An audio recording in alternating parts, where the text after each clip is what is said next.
Hello नमस्कार साथियों, स्वागत है आपका एमएस स्टडी पॉइंट पे। दोस्तों, भारतीय इतिहास पढ़ रहे हैं और उसमें हम मुख्य रूप से दिल्ली सल्तनत के बारे में चर्चा कर रहे हैं। दिल्ली सल्तनत में हमने दो राजवंश जो थे, मुख्य रूप से गुलाम वंश और खिलजी वंश का अध्ययन किया है और तुगलक वंश की हमने पिछली क्लास में शुरुआत की थी। यानी तुगलक वंश 1320 से लेकर के 1414 और जिसके संस्थापक हुए गयासुद्दीन तुगलक, जिनका शासनकाल 1320 से 1325 तक रहा। गयासुद्दीन तुगलक की मृत्यु के बाद उनके उत्तराधिकारी जोना खां शासक बने। जोना खां इतिहास में महमूद बिन तुगलक के नाम से प्रसिद्ध हुए। तो चर्चा करते हैं महमूद बिन तुगलक की। महमूद बिन तुगलक। महमूद बिन तुगलक की देखो बात करें बेटा तो 1325 से और 1351 तक इसका शासनकाल रहा। 1325 में शासक बने और 1351 तक गद्दी पर बने रहे। तो 1325 से लेकर के 51 तक, ठीक है।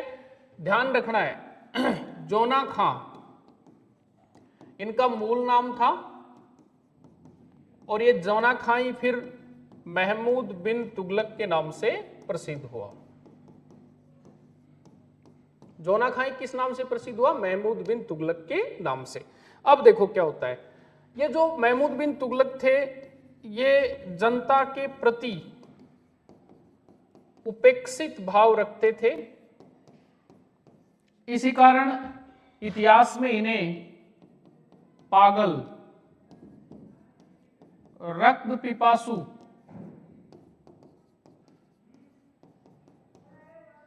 और सौपनशील बादशाह कहा जाता है।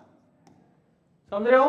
पागल, रक्त पिपासु और सौपनशील बादशाह कहा जाता है। पागल, जनता की भावनाओं का आदर नहीं किया, कदर नहीं किया। रक्त पिपासु, जनता का रक्त पिया, मतलब उन पर आर्थिक बोझ डाले। और सौपनशील, सपने में भी जो विचार आया वो योजना इन्होंने लागू कर दी। अब महमूद बिन तुगलक अगर हम पढ़ रहे हैं तो सबसे इंपॉर्टेंट है उसकी 5 योजनाएं। महमूद बिन तुगलक ने अपने समय 5 योजनाएं क्रियान्वित की, परंतु एक भी सफल नहीं हो सकी। जो योजनाएं क्रियान्वित की उनकी बात हम करते हैं। इनकी जो योजनाएं थी वो कुल 5 थी। देखो बेटा, बात करते हैं। सबसे पहले दोआब में कर वर्दी।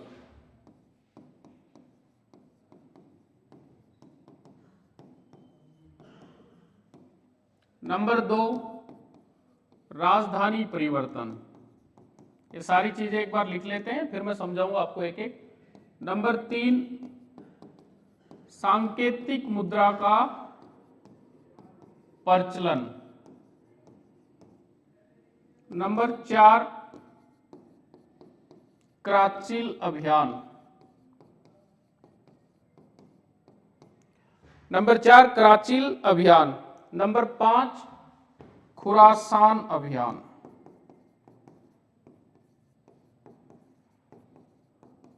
तो मूल रूप से महमूद बिन तुगलक ने कुल कितनी योजनाएं क्रियान्वित की? 5। देखो, दोआब में करवर्दी, राजधानी परिवर्तन, सांकेतिक मुद्रा का प्रचलन, कराचिल अभियान और खुरासान अभियान। सबसे पहले उसने दोआब में करवर्दी की, क्योंकि दोआब क्या था? उपजाऊ क्षेत्र था। उपजाऊ क्षेत्र होने के कारण उसने कर की जो दर थी उसको बढ़ा दिया। पर हुआ क्या बेटा, जिस वर्ष दोआब में करवर्दी की गई वहां अकाल पड़ गई, तो यह योजना असफल हो गई। फिर इसने विचार किया राजधानी परिवर्तन का और राजधानी को ले गया दिल्ली से देवगिरी। दिल्ली से देवगिरी महाराष्ट्र ले गया। दिल्ली आए तो देवगिरी वाला मामला गड़बड़ और देवगिरी से दिल्ली जाए तो देवगिरी वाला मामला गड़बड़, तो वो भी सफल नहीं हुआ। सांकेतिक मुद्रा का प्रचलन किया। सांकेतिक मुद्रा के प्रचलन से खजाना खाली हो गया और राजकोष की बहुत भयंकर कमी आ गई। तो ये भी जो इसका प्लान था वो उल्टा पड़ गया।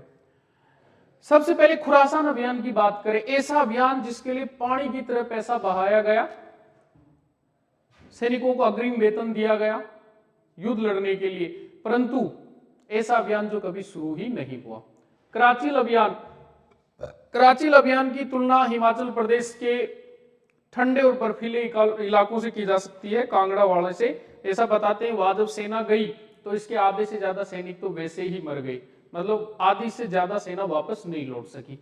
तो मूल रूप से हम बात करें, एक भी योजना सफल नहीं हुई। किसकी? महमूद बिन तुगलक की एक भी योजना सफल नहीं हुई। कुल योजनाएं कितनी चलाई?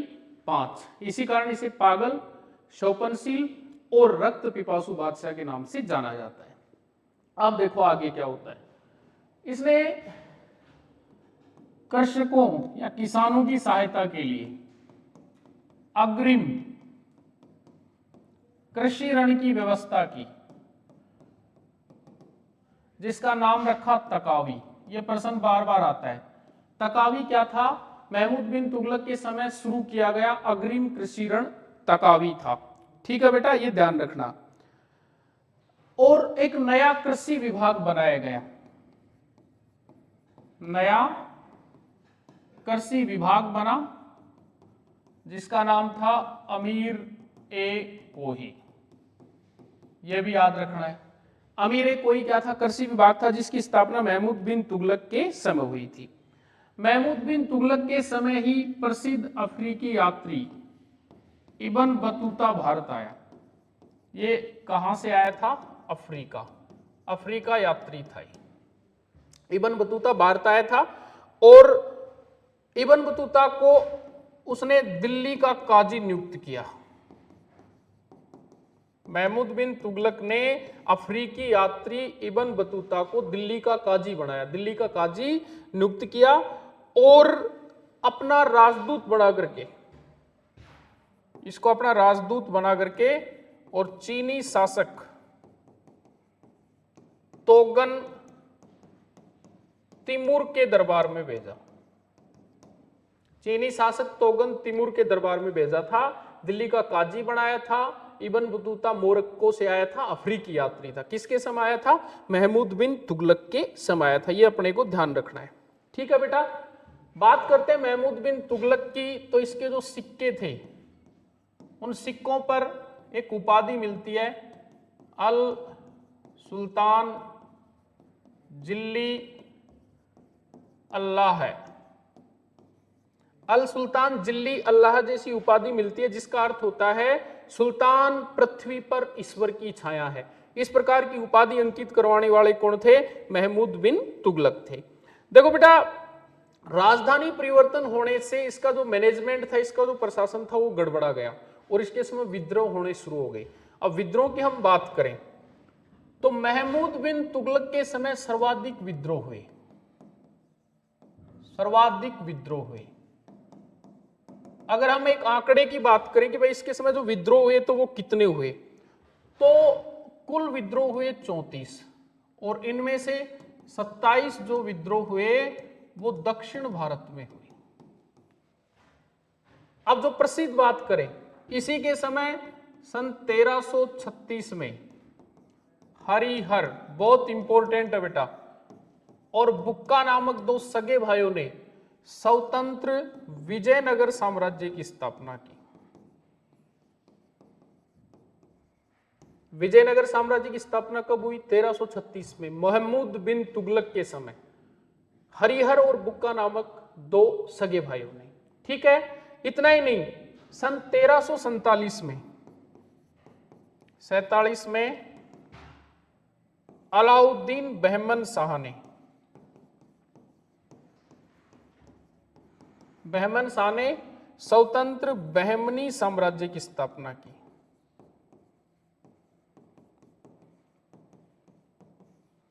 तो दो प्रसिद्ध साम्राज्य जो इसके समय आजाद हुए और पर्सनल या फिर एक स्वतंत्र साम्राज्य के रूप में उभर के सामने आए। सबसे पहले विजयनगर वाला 1336 में और उसके बाद बहमनी वाला कब? 1347 में। बहमनी साम्राज्य की स्थापना करने वाले कौन थे?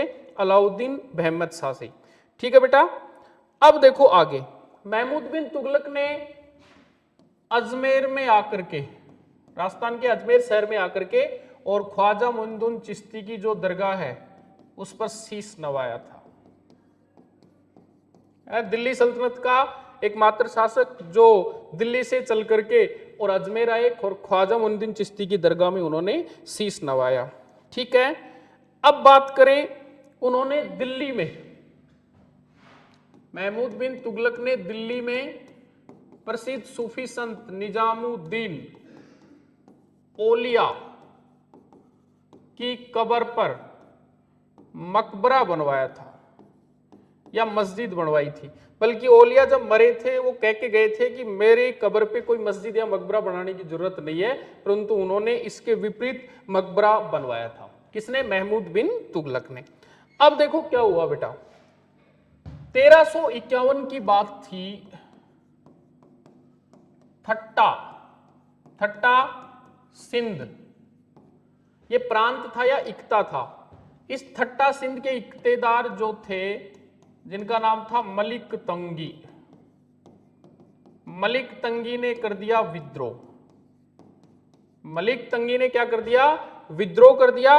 और इस विद्रोह को दबाने के लिए खुद गए कौन? महमूद बिन तुगलक। और इसी विद्रोह को दबाने के क्रम में थट्टा सिंध में ही महमूद बिन तुगलक की मृत्यु हो गई। ये ध्यान रखना। कब? 1351 में मलिक तंगी के विद्रोह को दबाने के दौरान। मलिक तंगी इक्तेदार था कहां? थट्टा सिंध का। और इनकी मृत्यु पर प्रसिद्ध विद्वान बदायूनी लिखता है कि अंततः प्रजा को सुल्तान से और सुल्तान को प्रजा से मुक्ति मिल गई। तो आज की क्लास में हमने मुख्य रूप से महमूद बिन तुगलक के बारे में चर्चा की है। महमूद बिन तुगलक जिनका शासनकाल 1325 से 1351 तक रहा, जो इतिहास में पागल बादशाह के नाम से भी जाने जाते हैं। धन्यवाद।